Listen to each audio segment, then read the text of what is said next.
Hi అండి, అందరూ ఎలా ఉన్నారు? నేను Santoshi. Welcome back to our channel Santoshi all in one channel. ఈరోజు మనం వచ్చేసి మైదా పిండి వాడకుండా హోటల్ స్టైల్‌లో మైసూర్ బోండా ఎలా అప్పటికప్పుడు కలుపుకొని ఎలా వేసుకోవాలన్నది చూపించేస్తాను. ఎక్కడ స్కిప్ చేయకుండా చూడండి. మీకు బాగా అర్థమవుతుంది. టేస్ట్ అయితే చాలా బాగుంటాయండి. బాగా క్రిస్పీగా వస్తాయి చాలాని. ఒకసారి ఇలా ట్రై చేసేయండి మీరు కూడాని. మైదా పిండి అస్తమానం తినకూడదు కదా! ఇలా ట్రై చేయండి. ప్రాసెస్‌లోకి వెళ్ళిపోదాం. ముందుగా ఓ బౌల్ తీసుకున్నాను. అందులో హాఫ్ కప్పు గోధుమ పిండి వేస్తున్నాను. అందులోనే ఒక కప్పు వరిపిండి అండి ఇది. అలాగే పావు కప్పు గోధుమ రవ్వ, అలాగే ఒక కప్పు పులిచినటువంటి పెరుగు వేసుకోవాలి. రుచికి సరిపడా ఉప్పు, చిటికెడు వంట సోడా. మీరు అప్పటికప్పుడు కలుపుకొని వేసుకుంటున్నారు కాబట్టి కొద్దిగా వంట సోడా అన్నది వేసుకోవాలండి. మనకి పులిచిన పెరుగు అయితేనే మీకు బాగుంటుందన్నమాట.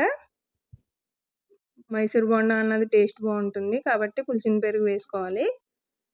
నెక్స్ట్ కొంచెం కొంచెం వాటర్ వేసుకుంటూ బాగా కలిపేసుకుందాం. ఉండలన్నవి లేకుండా స్మూత్గా కలిపేసుకోవాలండి పిండిని. చూసారు, ఈ కన్సిస్టెన్సీలో ఉండాలన్నమాట. దీన్ని కనీసం ఒక హాఫ్ అన్ అవర్ పక్కన పెట్టుకుందాం. ఒక అరగంట వదిలేయాలన్నమాట. బాగా నానుతుంది. ఒక హాఫ్ అన్ అవర్ పక్కన పెట్టుకుంటే, మీకు టైం ఉంటే 1 అవర్ ఉంచుకున్నా పర్వాలేదు. చూసారా, హాఫ్ అన్ అవర్ తర్వాత నేను 1 టేబుల్ స్పూన్ జీలకర్ర, అలాగే 4 పచ్చిమిర్చి చిన్న చిన్న ముక్కలుగా కట్ చేసుకున్నాను. అలాగే 2 ఆనియన్లు చిన్న చిన్న ముక్కలుగా కట్ చేసుకుని ఆనియన్ ముక్కలు కూడా వేసుకోవాలి. అందులోనే కొంచెం కరివేపాకు, మీరు కొత్తిమీర ఉంటే కొత్తిమీర కూడా వేసుకోవచ్చు. వీటిని బాగా కలిపేసుకుందాం. ఆ మిశ్రమంలో ఇవన్నీ కలిసిపోవాలన్నమాట. చూసారా, కన్సిస్టెన్సీ అన్నది ఈ విధంగా ఉండాలన్నమాట. మనం బోండా వేసుకుంటే ఈ విధంగా వేసుకునేలా ఉండాలి. నెక్స్ట్ స్టవ్ ఆన్ చేసి బాండి పెట్టుకుని డీప్ ఫ్రైకి సరిపడా ఆయిల్ పెట్టేసానండి నేను. చూసారా, ఈ విధంగా చేతికిలోకి ఇలా తీసుకుని ఇలా వేసేసుకోవాలి. మనకి ఏ సైజులో కావాలంటే ఆ సైజులో వేసుకోవచ్చు. వీటిని ఇలా బోండాల్లా అయినా వేసుకోవచ్చు, లేదా చిన్న చిన్న బజ్జీల్లాగా అయినా వేసేసుకోవచ్చు.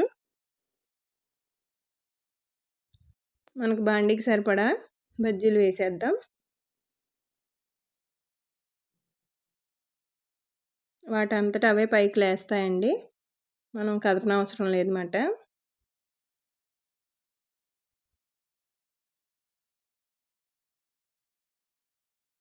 చూసారా, సరిపడినన్ని వేసేసుకున్నాం కదా. ఇప్పుడు టర్న్ చేసుకోవాలి, తిప్పుకుంటూ వేయించుకోవాలి. దీన్ని మీడియం ఫ్లేమ్లో పెట్టి మాత్రమే వేయించాలండి. మీరు హై ఫ్లేమ్లో పెట్టారంటే పైన వేగిపోతుంది, లోపల వేగదు. కాబట్టి మీడియం ఫ్లేమ్లో పెట్టి బాగా గోల్డెన్ బ్రౌన్ కలర్లోకి వచ్చేంత వరకు వేయించుకుందాం.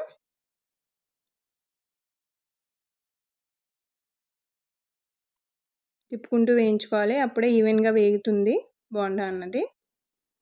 చూసారా, వేగిపోయాయి కదా. అప్పుడు తీసేసుకుందాం ప్లేట్లోకి. చాలా క్రిస్పీగా ఉంటాయండి. మనం వరిపిండితో వేస్తున్నాం కదా, టేస్ట్ కూడా చాలా బాగుంటుంది. మిగిలినవి కూడా అదే విధంగా వేసేసుకున్నాను నేను. అవి కూడా లైట్ గోల్డెన్ కలర్లోకి వేగుతాయి, లైట్ గోల్డెన్ బ్రౌన్ కలర్లోకి. చూడండి, ఇవి కూడా తీసేసుకుందాం పక్కకి. రెడీ అయిపోయాయి. వేడివేడిగా హోటల్ స్టైల్ మైసూర్ బోండా అన్నది రెడీ అయిపోయింది. ఇలా మైదాపిండి వాడకుండా ఇలా వరిపిండితో ట్రై చేయండి, అందరూ ఇష్టంగా కూడా తింటారు. అలాగే నా వీడియో నచ్చితే లైక్ చేయండి, అలాగే మీ ఫ్రెండ్స్కి, ఫ్యామిలీ మెంబర్స్కి షేర్ చేయండి. మరెన్నో మంచి రెసిపీస్ కోసం మన ఛానల్ని సబ్స్క్రైబ్ చేసుకోండి. ఇంకా చాలా చాలా వెరైటీస్ వస్తూ ఉంటాయి కాబట్టి సబ్స్క్రైబ్ చేసుకోవడం మర్చిపోకండి. Thank you for watching.